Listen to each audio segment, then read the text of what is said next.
Bonjour à tous, j'espère que vous allez bien. Aujourd'hui, on se retrouve pour le 5e point pour le couvre-lit. Donc du coup, ce point-ci, c'est le point de riz. Voilà. Donc on l'a juste ici terminé. Il est très joli et en plus, il est réversible. Et il est très simple à faire, je trouve. Donc du coup, on va garder toujours la laine blanche royale de chez Zeman que je vais tricoter en aiguille 4,5. Donc j'ai monté 42 mailles et là je vais commencer à tricoter mon premier rang. Et là je vais juste tricoter la première maille à l'endroit et la seconde à l'envers. Et je vais faire ça sur tout le rang. Je vais alterner les mailles, une maille à l'endroit, une maille à l'envers, une maille à l'endroit, une maille à l'envers, tout le long du rang. Hop. Et on se retrouve du coup au prochain rang. Hop, je viens terminer mon rang avec vous. Donc là, j'en suis à une maille à l'envers, une maille en droit, une maille à l'envers. Et voilà, on passe au second rang. Tac. Donc voilà, là j'ai terminé par une maille en vert. Et au lieu de tricoter les mailles comme elles se présentent, on va les contrarier. Donc ce qui veut dire que là, j'ai une maille qui se présente à l'endroit. Donc du coup, je vais la tricoter à l'envers. Hop. Voilà, donc la première, je l'ai juste fait glisser. La seconde se présente à l'envers. Donc du coup, je vais la tricoter à l'endroit. La suivante se présente à l'endroit, donc je la tricote à l'envers. Et en fait, du coup, on alterne entre maille envers et maille endroit. Donc là, on a commencé, enfin personnellement, j'ai commencé par une maille envers. Donc du coup, une maille envers, une maille endroit, une maille envers, une maille endroit. Et ainsi de suite sur tout le rang. Et en fait, à chaque nouveau rang, il va falloir contrarier les mailles. Donc au moment où elles se présentent à l'endroit, je les tricote à l'envers. Et au moment où elles se présentent à l'envers, je les tricote à l'endroit. Donc voilà, donc là, il va falloir faire ça sur 20 cm environ. Et pour ma part,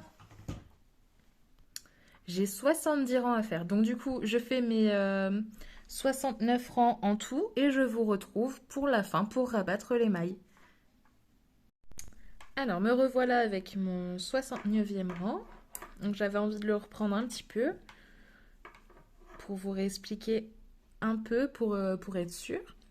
Donc là, du coup, j'ai terminé sur une maille endroit. Donc là, je vais reprendre sur une maille endroit. Et je vais alterner. Oups, j'ai mal mis mon fil. Hop, je l'ai juste repassé en dessous. Donc je vais glisser ma première maille à l'endroit. Et là, je vais tricoter à l'envers. Puis à l'endroit. À l'envers. Et du coup, j'aime bien montrer aussi quand il y a beaucoup de rangs qui ont été faits. Parce que je trouve qu'on voit vraiment comment les mailles se présentent à ce moment-là. Donc voilà. Là, je trouve qu'on voit bien que la maille se présente à l'envers. Comparée à celle d'à côté, vu que le pont est plus bas, on voit bien qu'elle se présente à l'endroit. Ce qui fait que vu qu'on contrarie les mailles pour le point de riz, vu que celle-ci se présente à l'envers, on va la tricoter à l'endroit. La suivante se présente à l'endroit, donc je la tricote à l'envers. Grosso modo, en fait, on va chercher à faire des ponts de chaque côté.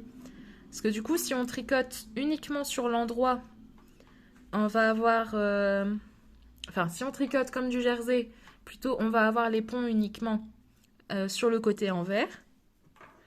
Et là, du coup, on cherche à avoir le pont des deux côtés.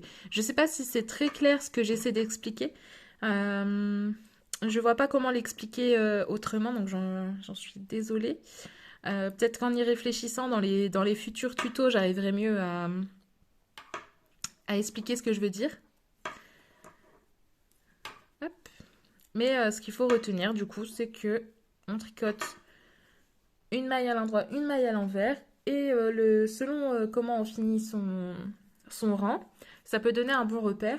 Si je termine mon rang avec une maille à l'envers, je reprends par une maille à l'envers et j'enchaîne une maille en droit, une maille envers, une maille en droit, une maille envers. Et ainsi de suite. Et si je termine par une maille en droit, je reprends avec une maille à l'endroit, puis une maille à l'envers, une maille à l'endroit, etc. Ça peut donner... C'est une petite astuce que j'utilisais avant que je remarque les, comment les mailles se présentaient en fait. Donc voilà. Hop, je vais finir le rang de mon côté et je vous retrouve pour le dernier rang et du coup pour rabattre les mailles. Donc me voilà sur le dernier rang. Donc là pour rabattre. Donc je vais tricoter mon rang en même temps, donc comme si je ne rabattais pas les mailles. Hop, donc là j'ai terminé sur une maille envers, donc du coup je fais glisser ma maille à l'envers. La suivante, je la tricote à l'endroit.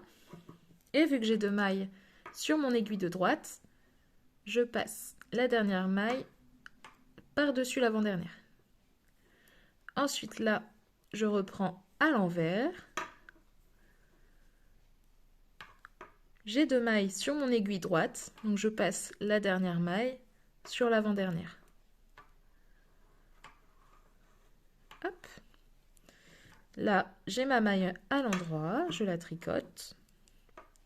J'ai 2 mailles sur mon aiguille droite, donc je fais passer la dernière sur l'avant-dernière.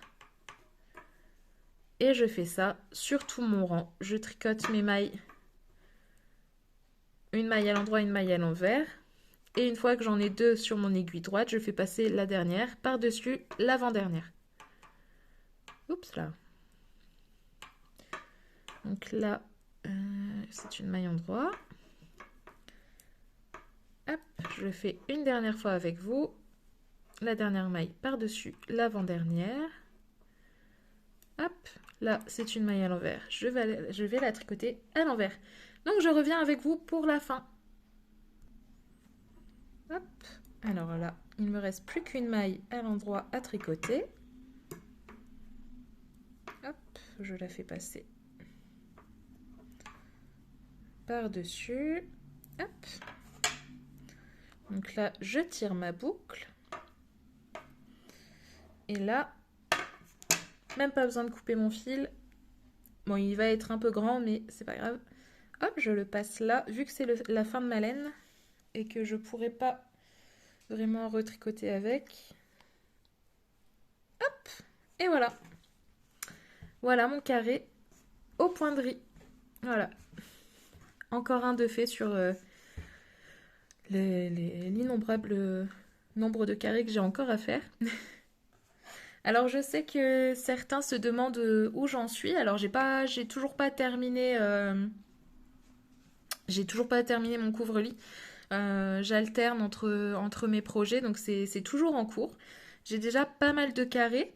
Et donc du coup là il me reste encore un point à filmer après celui-ci, il arrivera 15 jours après celui-ci. Et 15 jours encore après, je vais faire une vidéo sur comment j'assemble mes carrés ensemble. Et comment je procède pour faire mon plaid. Comment je procède pour pas trop m'y perdre. Donc voilà, je ferai une vidéo un petit peu mise à jour du couvre-lit. Donc jusque-là, je vous fais des bisous et je vous dis à la semaine prochaine. Bisous!